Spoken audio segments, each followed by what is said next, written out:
Microscopic structure of ovary. এখানে আমরা ovary structure দেখব। ফিমেল দেহে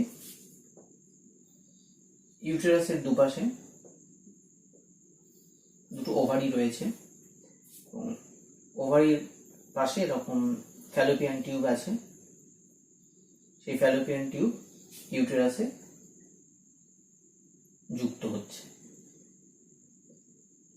এটা হচ্ছে ইউটেরাসে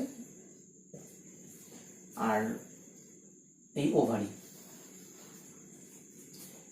এবার ওভারির একদম বাইরে যে লেয়ারটা রয়েছে সেটা হচ্ছে জার্মিনাল এপিথেলিয়াম।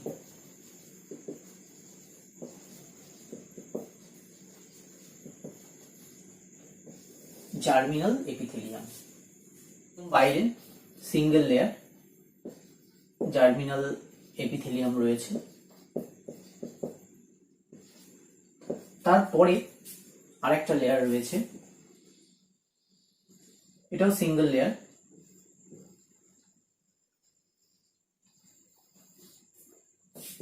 টিউনিকা অ্যালবুজিনিয়া।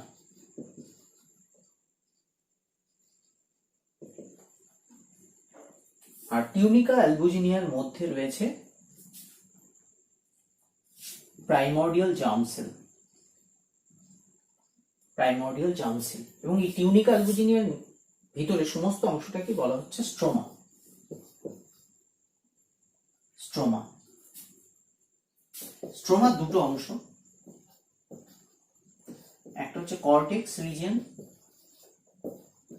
আর একটা হচ্ছে মেডুলা রিজিয়ন। কর্টেক্স রিজিয়নটা হচ্ছে বাইরের চারপাশে যে রিজিয়ন সেটা হচ্ছে কর্টেক্স রিজিয়ন, যেখানে প্রাইমর্ডিয়াল জার্ম সেল থেকে প্রাইমারি ফলিকল, সেকেন্ডারি ফলিকল এগুলো তৈরি হবে। আর মেডুলা অংশটা হচ্ছে ভিতরের অংশটা হচ্ছে মেডুলা। এখানে রক্তবাহু, তারপরে নার্ভ সেল এগুলো রয়েছে মেডুলা অংশে। নেক্সট হচ্ছে যে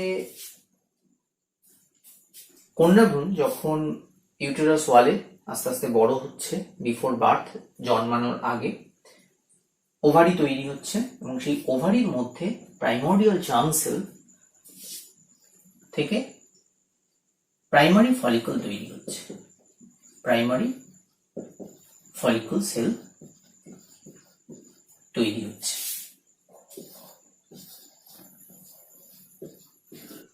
জার্ম সেল থেকে তৈরি হচ্ছে প্রাইমারি ফলিকল। প্রাইমারি ফলিকলের বাইরে রয়েছে ফ্ল্যাট শেপ, ফ্ল্যাট এন্ড হচ্ছে এপিথেলিয়াল সেল।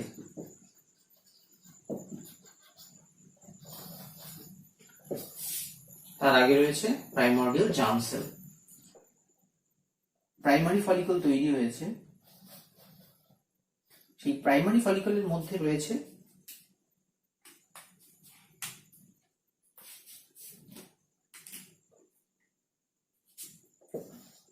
Primary oocyte.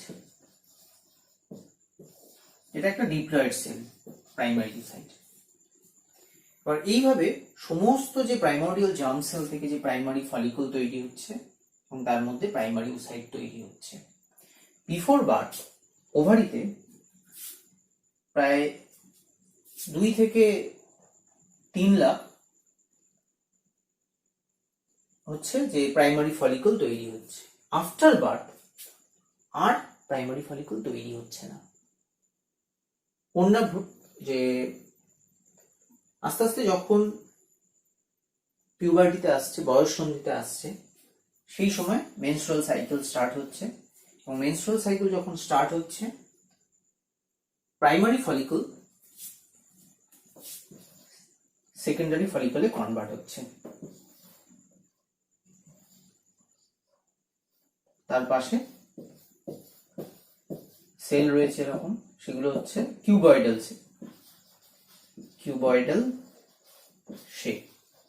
এখানে ছিল হচ্ছে ফ্ল্যাট শেপ আর এখানে কিউবয়েডাল শেপ এবং এক বা একাধিক এরকম সেলের লেয়ার তৈরি হচ্ছে। প্রাইমারি ফলিকল, তারপর হচ্ছে সেকেন্ডারি ফলিকল। এবং এই সেকেন্ডারি ফলিকল কখন তৈরি হয়েছে? পিউবার্টির সময় তৈরি হচ্ছে। সেকেন্ডারি ফলিকলের মধ্যে কি রয়েছে? যে প্রাইমারি ওসাইট যেটা বিফোর বার্থ তৈরি হয়েছিল এবং সেখানে পিউবার্টিতে meiosis cell division once complete হচ্ছে এবং কমপ্লিট হওয়ার পরে এখানে সেকেন্ডারি উসাইট তৈরি হচ্ছে, তার সাথে ফার্স্ট পোলার বডি তৈরি হচ্ছে। ফার্স্ট পোলার বডি তৈরি হচ্ছে। এবার আস্তে আস্তে সেকেন্ডারি ফলিকল গ্রাফিয়ান ফলিকলে কনভার্ট হচ্ছে। গ্রাফিয়ান ফলিকলের ডিটেলস স্ট্রাকচারটা আমরা একটু দেখব।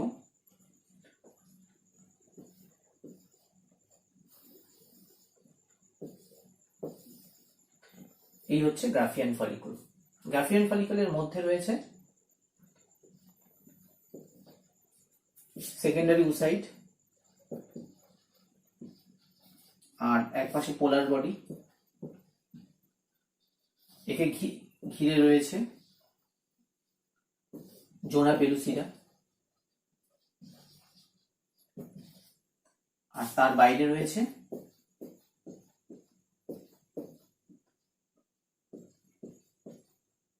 করোনা রেডিয়েটা।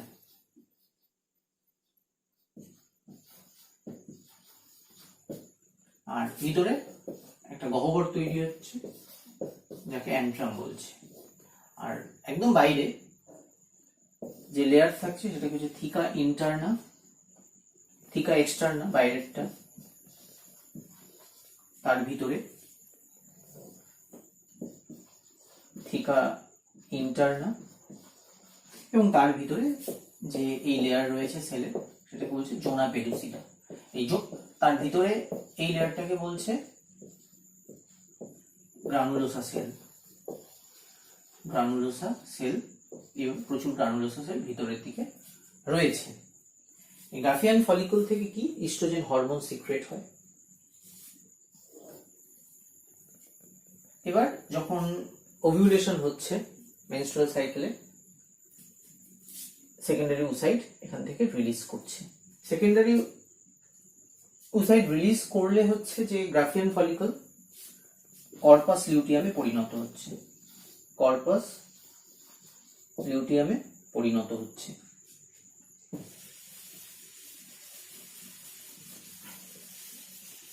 এখান থেকে সেকেন্ডারি উসাইট উইথ করোনা রেডিয়েটা তার সাথে পোলার বডি রিলিজ করে গেছে। আর বাকি সেলটা হচ্ছে এখানে লিউটিন রঞ্জক, এছাড়া ফাইব্রিন প্রোটিন, তারপর গ্রানুলোসা সেল ডিভিশন হয়ে পুরোটা পূর্ণ হয়ে কর্পাস লিউটিয়াম তৈরি হচ্ছে। কর্পাস লিউটিয়াম থেকে প্রোজেস্টেরন হরমোন সিক্রেট হয়। প্রোজেস্টেরন হরমোন সিক্রেট হচ্ছে। এবার আমরা একটা ম্যাচিউর এগের স্ট্রাকচার দেখব। Mature egg, actually mature egg না, সেকেন্ডারি উসাইট। সেকেন্ডারি উসাইট যখন একটা গ্রাফিয়ান ফলিকল, গ্রাফিয়ান ফলিকল থেকে ওভিউলেশন যখন হচ্ছে, এগ রিলিজ করছে, সেই সময় সেকেন্ডারি উসাইটের কি স্ট্রাকচার। এই সেকেন্ডারি উসাইট রিলিজ করছে, সেকেন্ডারি, এটা হচ্ছে Graafian follicle. Graafian ফলিকলের secondary oocyte যে ওয়ালের যে সেল দিয়ে আটকে থাকছে সেটাকে বলছে কিউমিউলাস উফোরাস। এই সেলটাকে বলছে, এই সেলগুলোকে কিউমিউলাস উফোরাস। এবার গ্রাফিয়ান ফলিকল থেকে এগ যখন রিলিজ করে গেছে এবং তার সাথে সাথে গ্রাফিয়ান ফলিকল হচ্ছে কর্পাস লিউটিয়ামে পরিণত হচ্ছে। আর সেকেন্ডারি উসাইডে, এটা হচ্ছে সেকেন্ডারি উসাইড,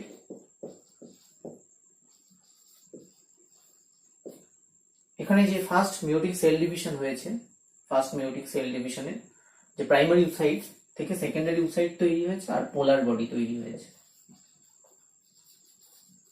এবং ম্যাক্সিমাম সাইটোপ্লাজম হচ্ছে সেকেন্ডারি উসাইডে রয়েছে। আর পোলার বডিটা খুব ছোট, পুরোটাকে ঘিরে রয়েছে ভাইটালাইন মেমব্রেন।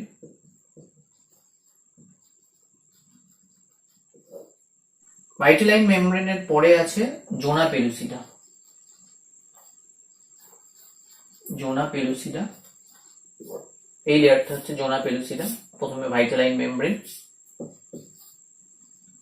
এবং জোনা পেলুসিডা আর ভাইটালাইন মেমব্রেনের যে মাঝের অংশটা সেটাকে বলছে পেরিভাইটালিয়ান স্পেস। পেরিভাইটালিয়ান স্পেস। আর পুরো সেকেন্ডারি উসাইডকে কভার করে রয়েছে করোনা রেডিয়েটা সেল।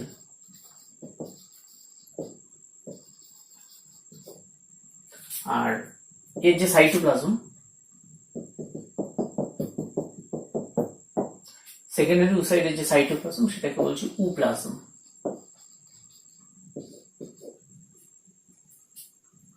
এই হচ্ছে সেকেন্ডারি উসাইডের স্ট্রাকচার।